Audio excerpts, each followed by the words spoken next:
Alright, so we are going to start up something that I've had my mind on doing for a pretty long time here. As I've said before, I kind of was bouncing around different ways of trying to figure out what would be the best way of doing, Mass Effect series. I think at one point I thought maybe I'd just do it as a straight up stream or something like that, but never really had the proper time Welcome to for Alliance Military Database. Just doing those as like a really extended period, and then it's like, well, establishing my laptop's not really super great enough to run secure connection confirmed. The re-release version of the alright, yeah, so it doesn't really matter what name you have, actually. So I'm just gonna interrupt myself here, but so we will, because since it doesn't really matter, just going to put yeah, good old meta. Please log in to access your profile.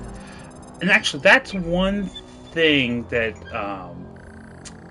I always was like a little bit weird about. There really isn't much. There really isn't much part of the game where you would ever really need to worry about the name, but yeah, I think we'll go with Spacer and Soul Survivor. So basically, with those, I'll finish the thought eventually, but yeah, with those, like with the Spacer, calling a Soul Survivor, basically that, I mean, both these options are kind of about like just getting a little background for your Shepard character, and then the first one with the Spacer calling a Soul Survivor also affects one very specific side quest that you get access to. And then this one's more just like sort of background flavoring for the character. Confirm military specialization. So, with the different, with the different classes here, so you have the Soldier, which is all combat, Adept, which is all biotics, Engineer is all tech, Infiltrator's combination combat tech, Sentinel is combo tech biotics, and Vanguard combo biotics and combat. With Mass Effect 1,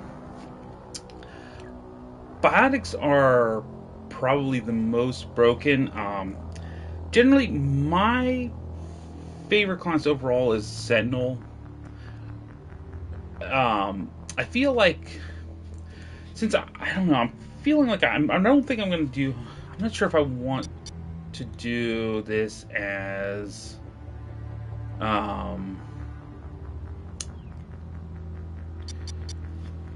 Insanity or not, but I do want to play on a bit of a higher difficulty. I mean, because Insanity, it gets a little bit of a slog, especially in Mass Effect 1 with the difficulty.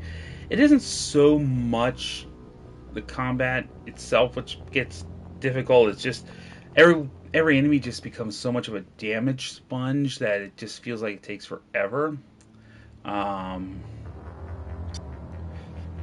See, with Sentinel, I mean, one thing they changed with the Legendary Edition is, in the original version of the game, you couldn't use all the different weapons.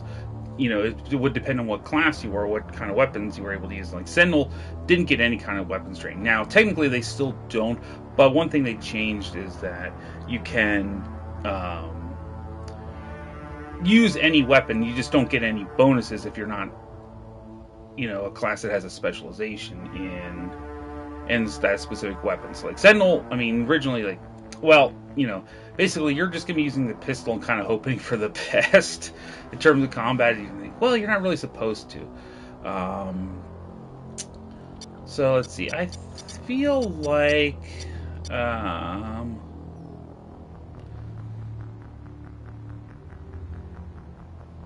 so we'll go with a Vanguard here, and Yeah, one nice thing about being able to do this on the PlayStation version, since I have played this before, is have pretty much all the bonus talents already unlocked instead of rather just starting everything up from scratch.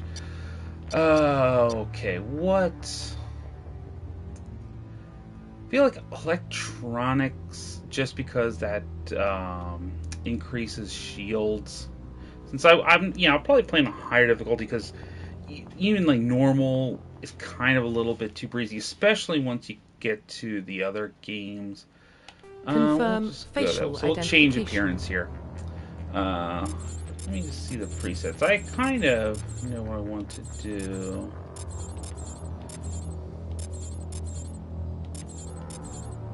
Yeah, I think I'll just start with that one there. So as I'm going through the character creator here, one other thing I can sort of also mention with character creator with the Legendary Edition, they update. They really, especially with the first game, they really updated a bunch of the options. Like they brought it more in line with options that you would have with Mass Effect 3, and I think they also added, especially like the hairstyles, they added some that were in Mass Effect Andromeda, even. Okay, so we got that. But yeah, so as I was originally starting to say, I'd been kind of planning on doing, this forever, but I couldn't really ever make it work with my laptop on its own. And then I had some thoughts about doing it maybe through remote play or something, but once again, my computer didn't really like running OBS Studio and let's see, we'll go. Yeah, that's good. I like that. But yeah, didn't like running that and remote play at the same time. It was just awful. So I always kept thinking, like, all right, what could I do? And then I thought, well, if I did, going back to sort of the streaming idea,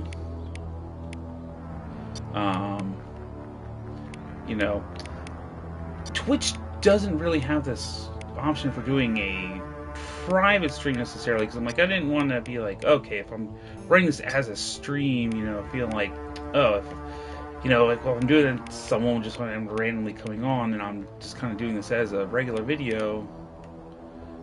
Let's see. I think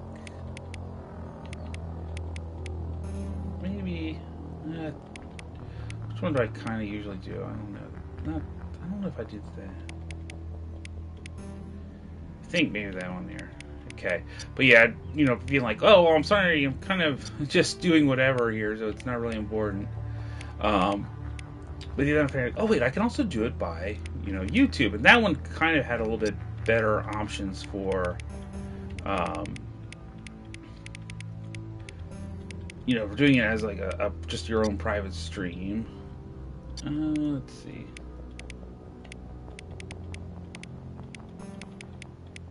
Okay, I think, yeah, like I said, you get, there's not really, like, necessarily a lot of great hair options. One thing that's kind of a bit of a limitation on the character created here, so. One thing that is kind of funny is that, like, a lot of the,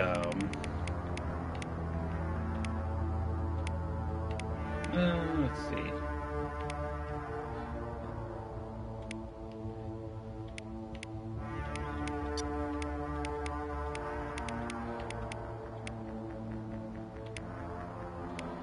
Yeah, a lot of the, and yeah, I guess I don't care about that. All right, so let me see.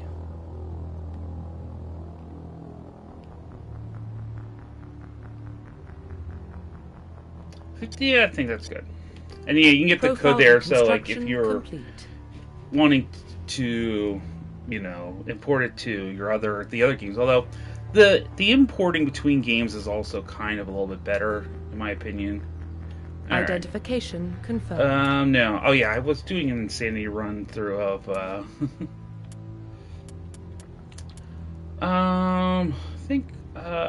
think I'll do veteran. I think Mass Effect 3 doesn't have veteran mode, so I'll see. I might just have to do that as hardcore. But I think difficulty wise, it's a little bit different balance because Mass Effect 3 has like a lower difficulty than casual has narrative, which is basically just like, well, if you just want to melt everything and you're just interested in playing for the story, that's great, But yeah, like casual is extremely easy. So yeah, if you're never, that's again even that if you just were kind of interested in just going through without sweating combat too much, and doing the story and all that kind of stuff like that. Normal, in this game it's mostly like a small step up. You'll have a little bit more challenge, like it's mostly early on before you really start leveling up your abilities. Like especially in one, once you really get your abilities and gear like higher level. I mean, even then, most things are just pretty easy. So yeah, we'll just do veteran just to give ourselves like a little bit of challenging. So yeah, all the enemies having protection, stuff like that. That's where things get really tedious. That's where you're gonna run into the everything just becoming a damage sponge. So yeah, they updated the legendary and classic mode. Basically, it's just like, well, if you do the legendary mode, it's going up to level 30. It's basically like every level kind of is like a double level. So it takes a little longer to get to a little bit longer to get in between each level, but you're getting the points faster. So, I kind of like the legendary level scaling. It kind of makes it feel a little bit more in line with the two sequels. So. Alright, hey, we'll see with the story here. Well, what about Shepard?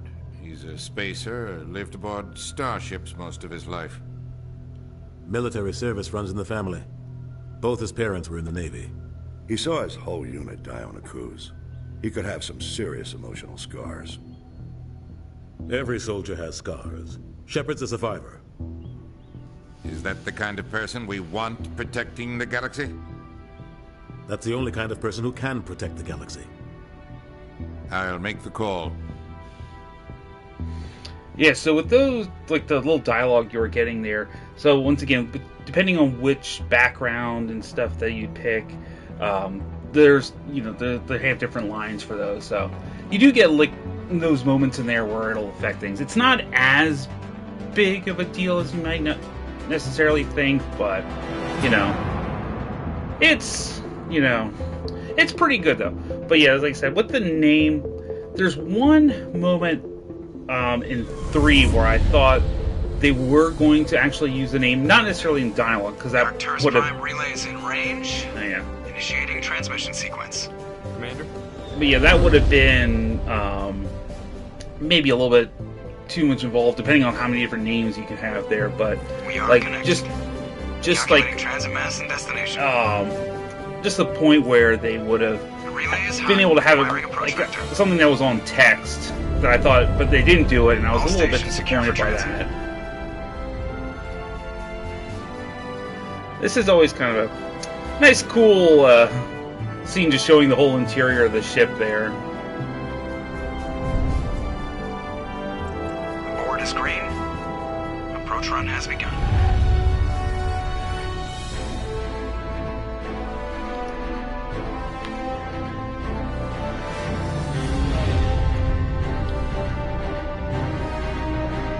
Hitting the relay in 3, 2, 1.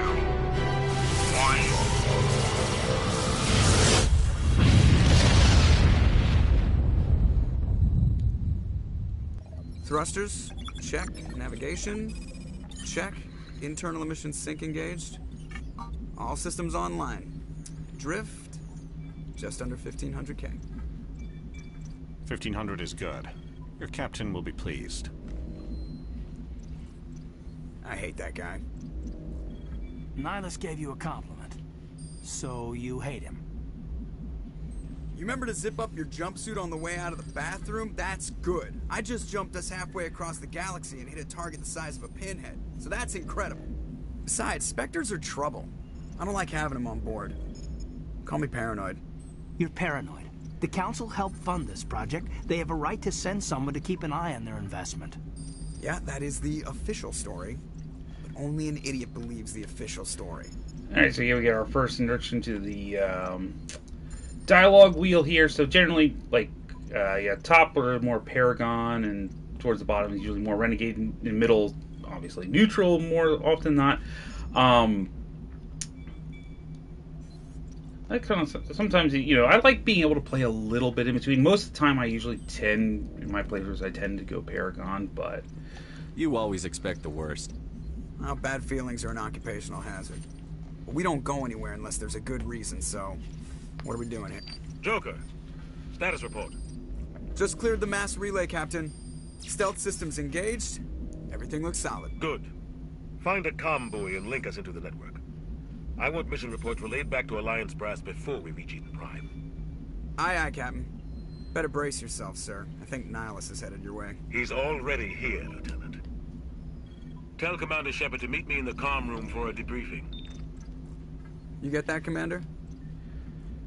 He sounds angry. Something must have gone wrong with the mission.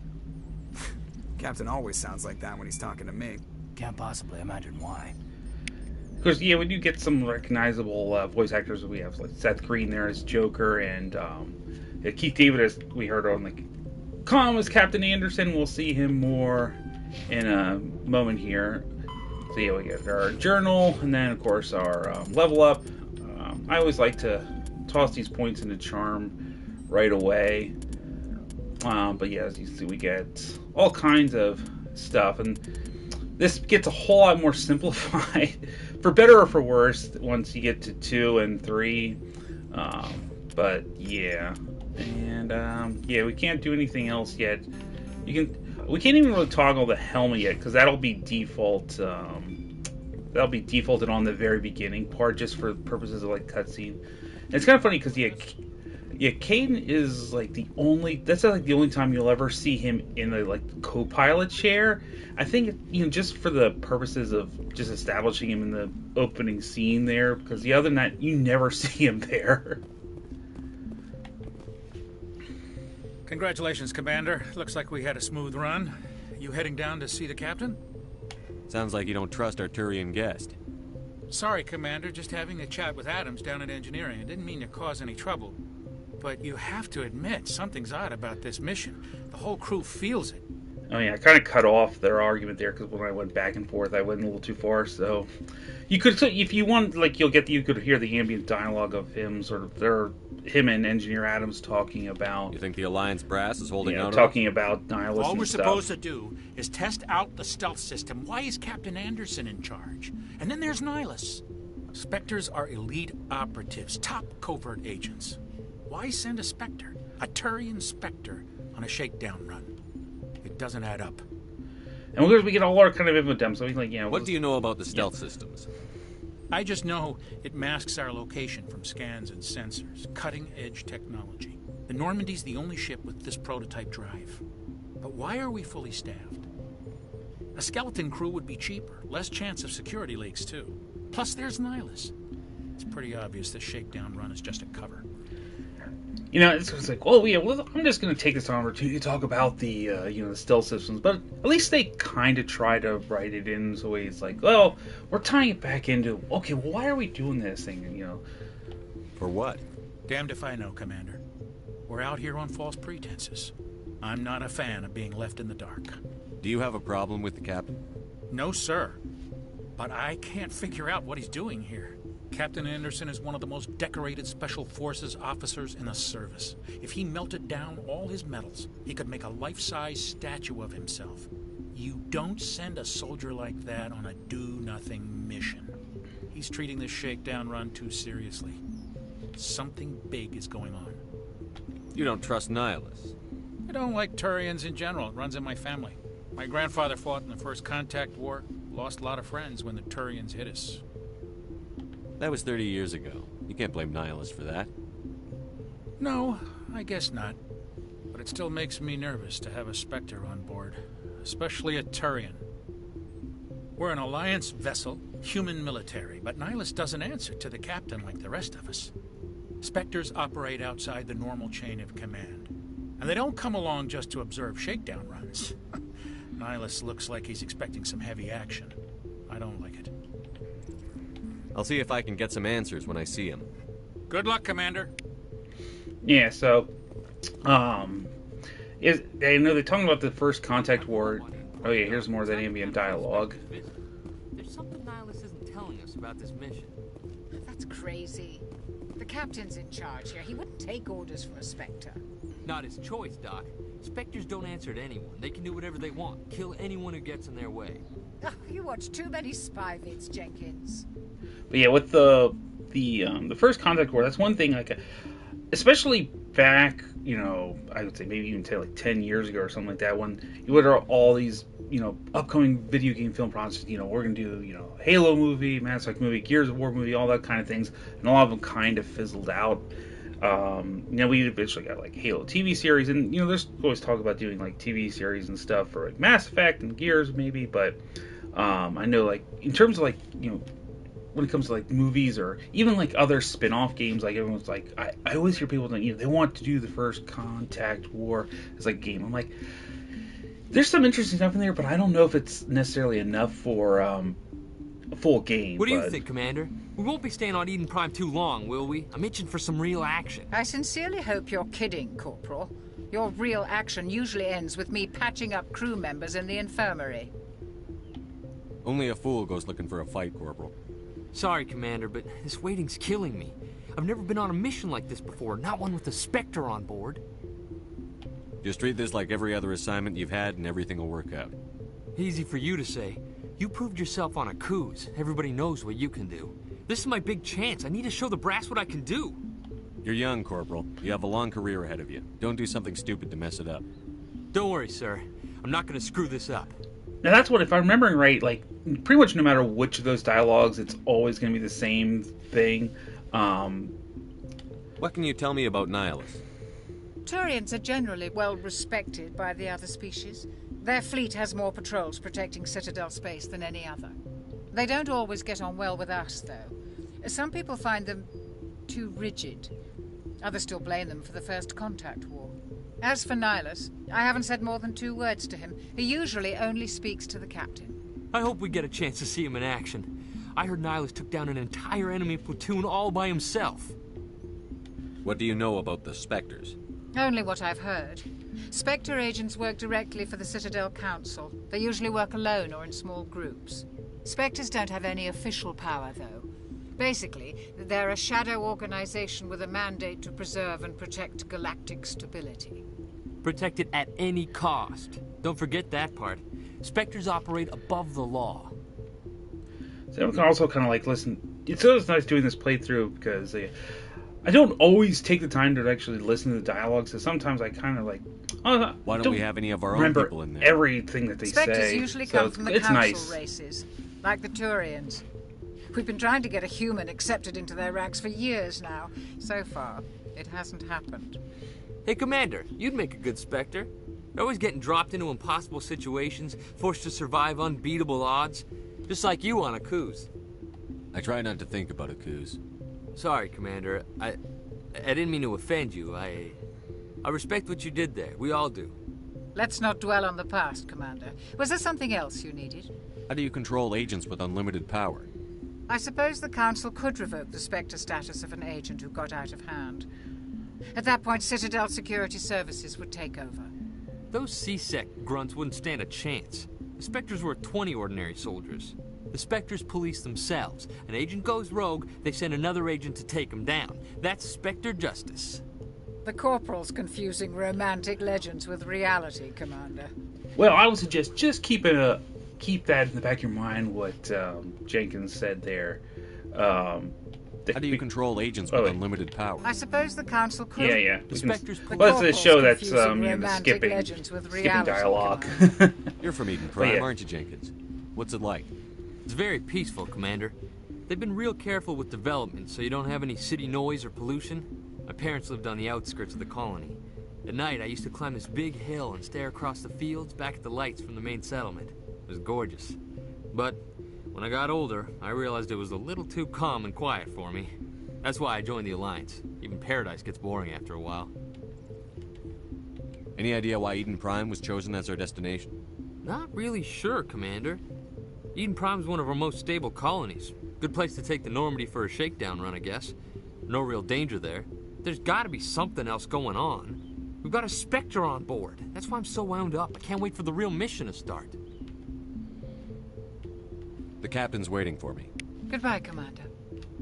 Alright, yeah, so like I said, keep in mind what Jenkins was saying about the whole Spectre Justice thing. Now, he said that'll be becoming important a little bit later on.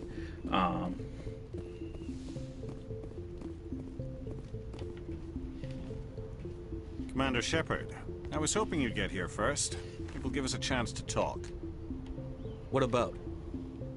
I'm interested in this world we're going to, Eden Prime.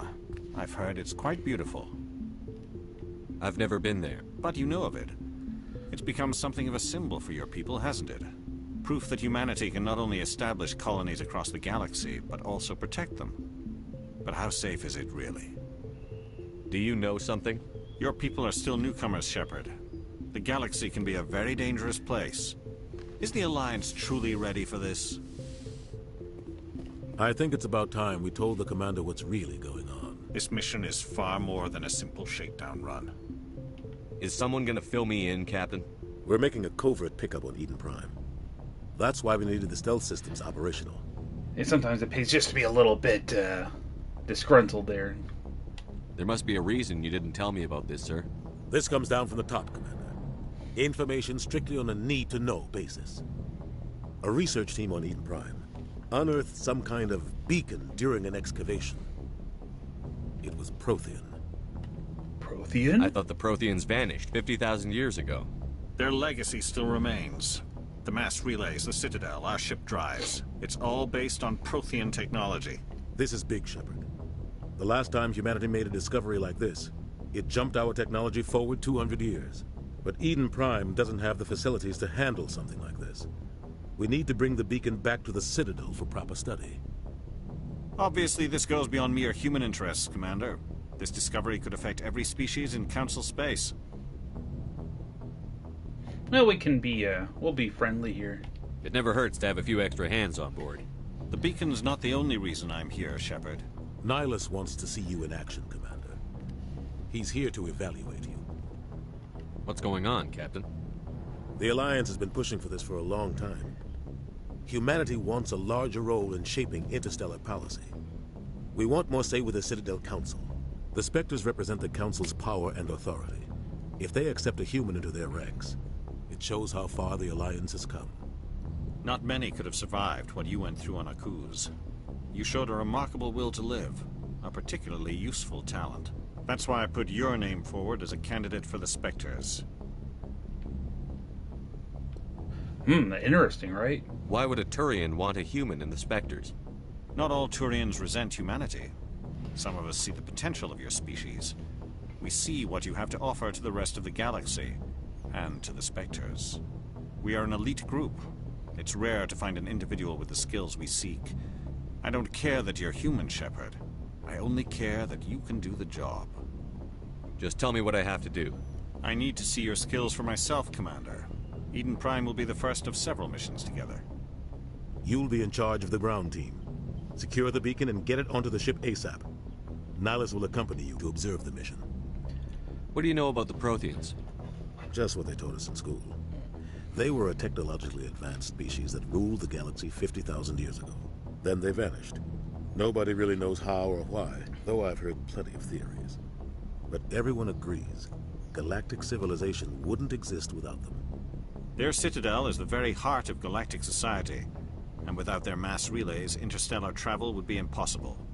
We all owe the Protheans a great debt. Why is this beacon so important? All advanced galactic civilization is based on Prothean technology, even yours. If we hadn't discovered those Prothean ruins buried on Mars, we'd still be stuck on Earth. That was just a small data cache. Who knows what we can learn from this beacon? What if it's a weapons archive? We can't let it fall into the wrong hands. Like who? The Attican Traverse isn't the most stable sector of Citadel space.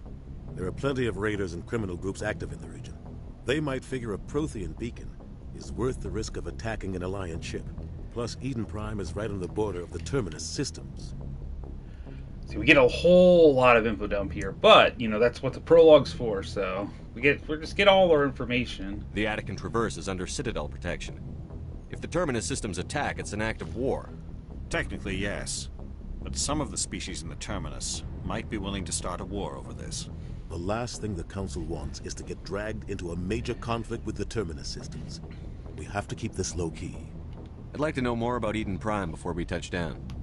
It's a peaceful farming world, but it represents something much bigger. Eden Prime is one of our oldest and most successful colonies. It proved we were ready to face the challenges of settling new worlds, to forge a place for humanity beyond Earth. It symbolizes humanity's growth and evolution as a spacefaring species. And after this, it will be known as the world where humans made a discovery of galactic importance. So, yep, there we go with all of our dialogue choices, so we can, you know, it's always good because you can always see, sometimes you'll also see, you know, new things pop up as you progress dialogue wheels, so you can, you know, we kind of saw that a little bit, you know, you get to investigate further depending on what you're talking about. So, it's also a good way of showing off, you know, just how the dialogue system goes through. Just give the word, Captain. We should be getting close to Eden. Captain, we got a problem. What's wrong, Joker? Transmission from Eden Prime, sir. You better see this. Bring it up on screen.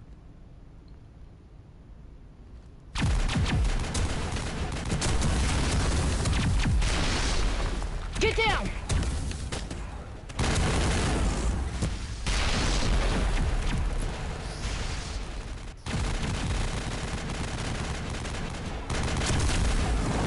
We are under attack, taking heavy casualties. I repeat, heavy casualties. We can't get evac. They came out of nowhere. We need...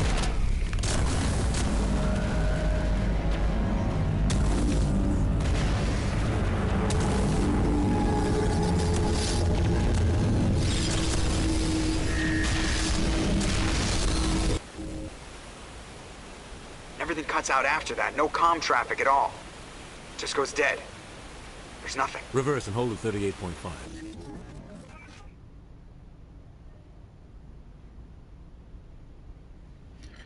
Status report. Here we get our first glimpse into something sinister, this giant hand-looking thing. Take us in, Joker, fast and quiet. This mission just got a lot more complicated. A small strike team can move quickly, without drawing attention. It's our best chance to secure the beacon. Grab your gear and meet us in the cargo hold. Tell Alenko and Jenkins to suit up, Commander. You're going in.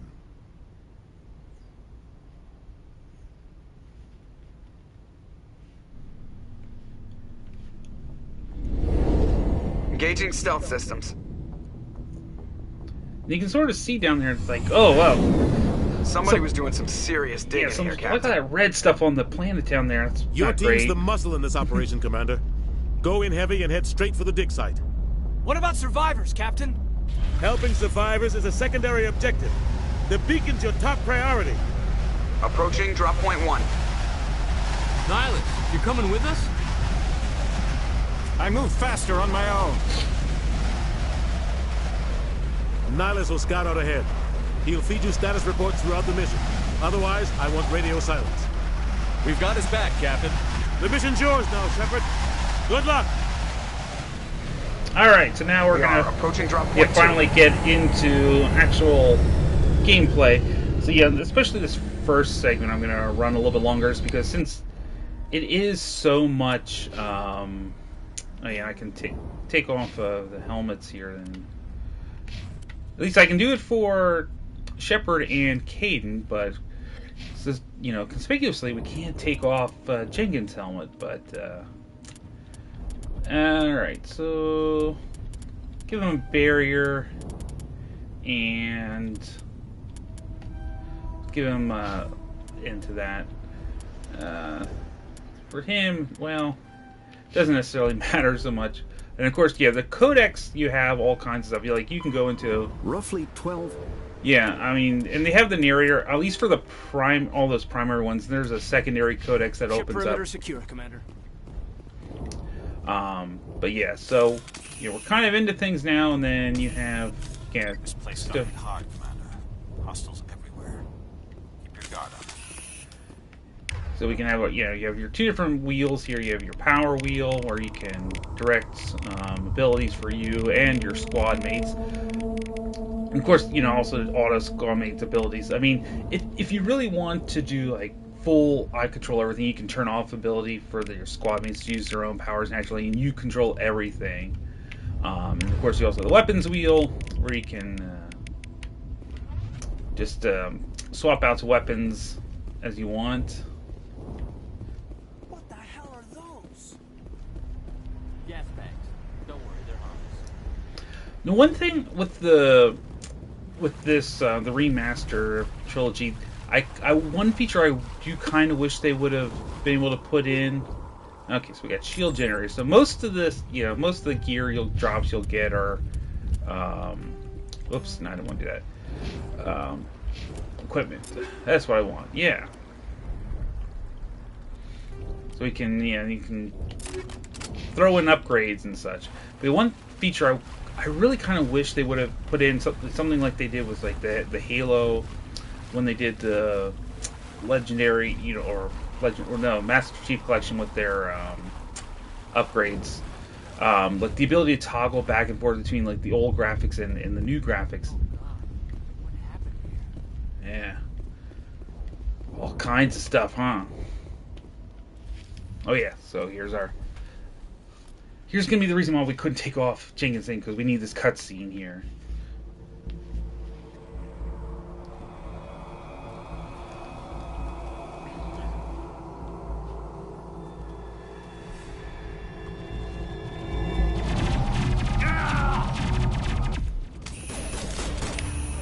Yeah, we can use...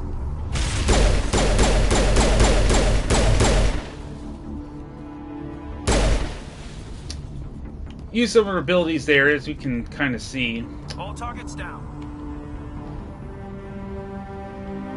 Ripped right through his shields. You're out of chance. We'll see that he receives a proper service once the mission is complete. But I need you to stay focused. Aye, aye, sir. Yeah, it's always kind of fun. Like, if you do like a new game plus, and you can have them all level up to like full, top level and the best gear and stuff like that. And no matter what, that was the cutscene. He's just going to be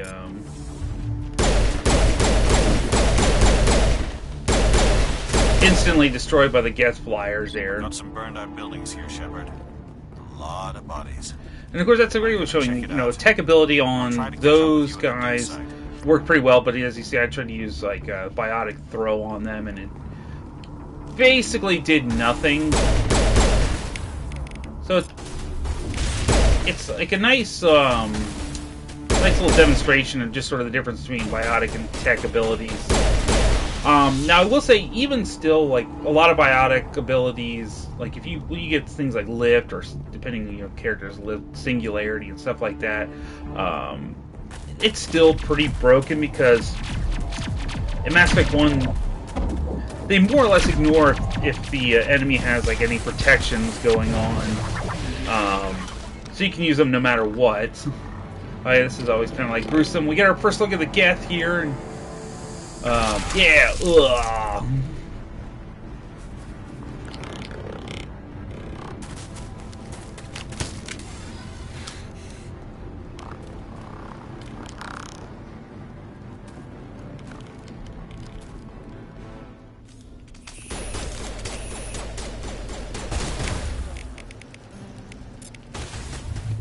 Yeah, now of course, for these guys, I mean, granted, they're also tech and stuff, but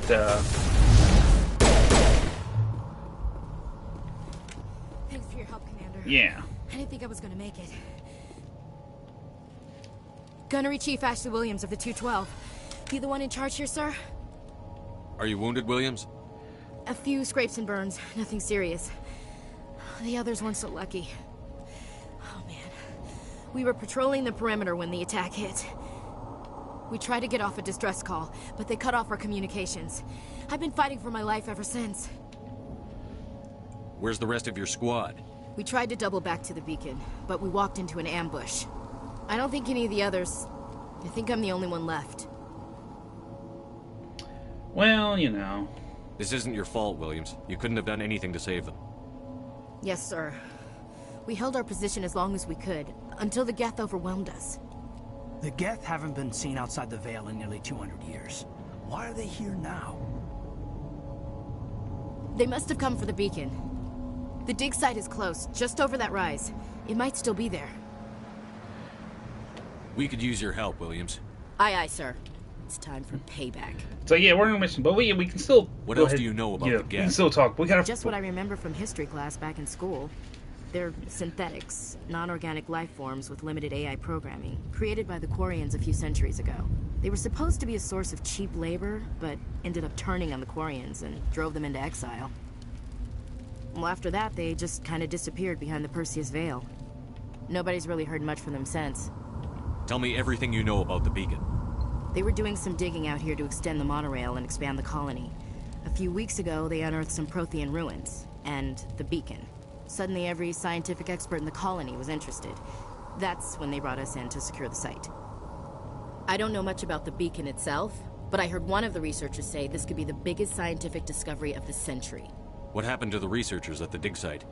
I don't know. They set up camp near the beacon. The 232 was with them. Maybe their unit fared better than mine. Describe what happened leading up to the attack. We were sent out a couple of nights ago from the main colony to secure the area. Hell, Games. He looks like he should be holding his assault rifle, but still have a little bit of visual glitches like that. It's all right. Yeah, we already talked about the scientists. Have you seen a Turian Spectre around here? There aren't any Turians on Eden Prime. None that I've ever met. Not sure I'd be able to tell if one was a Spectre anyway. If you saw this guy, you'd know. Carries enough firepower to wipe out a whole platoon. Luckily, he's on our side. Sorry. Like I said, no Turians. Move out. See, normally you'd be more likely to encounter some of those kind of visual glitches if you're like skipping more often. Sometimes, you know, depending on how much you're skipping dialogue, you can have them appear out of place. Oh yeah, and then so I'll probably call the segment here pretty soon. I don't really care for phasic rounds or any personnel rounds, so we'll just get the Omni Show.